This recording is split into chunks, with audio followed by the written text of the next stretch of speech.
பத்திரிகையாளர் சதீஷ், பத்திரிகையாளர் அரவிந்த் 2 பேரும் 2 பக்கத்துல இருந்து தாக்குதலை தொடுத்து இருக்கிறாங்க. கேட்ட கேள்விகள் ஒவ்வொன்றும் அண்ணன் மண்டையில ஆணி இறக்குன மாதிரி இறக்கிருக்கு. எவ்வளவு நிதானமா பாலிஷ்டா 20 நிமிஷம் பேசிக்கிட்டு இருந்த அண்ணன் அரவிந்தும் சதீஷும் கேட்ட ஒரு கேள்வியில நிதானம் வந்து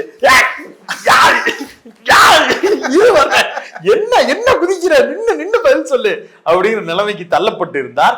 அதுல அரவிந்தையும் கேட்ட கேள்வி ரொம்ப முக்கியமான கேள்வி. அது நீங்க இவ்வளவு மோசமான வார்த்தைகள்ல அதிமுக குறித்து விமர்சிக்கிறீங்க, ஜெயலலிதா குறித்து விமர்சிக்கிறீங்க. அவன் யாரு ஜெயராம, அவன் யாரு அது ஜெயலலிதா அப்பாடா அது இல்ல சொல்லியா அப்படின்னு அந்த அங்கிருந்து கேட்க என்ன என்ன என்ன சொல்ல வர்றீங்க? முன்னாள் முதல்வர் ஜெயலலிதா குறித்து அவதூறா பேச என்ன அவதூறா பேசிட்டேன், இப்ப நான் என்ன அவதூறா பேசினேன்? இந்த வார்த்தையே நம்மளுக்கு சொல்வதற்கு கூசுகிறது. அரசியல் ரீதியா 1000 விமர்சனங்கள் ஜெயலலிதா மேல நம்ம வச்சிருக்கிறோம்.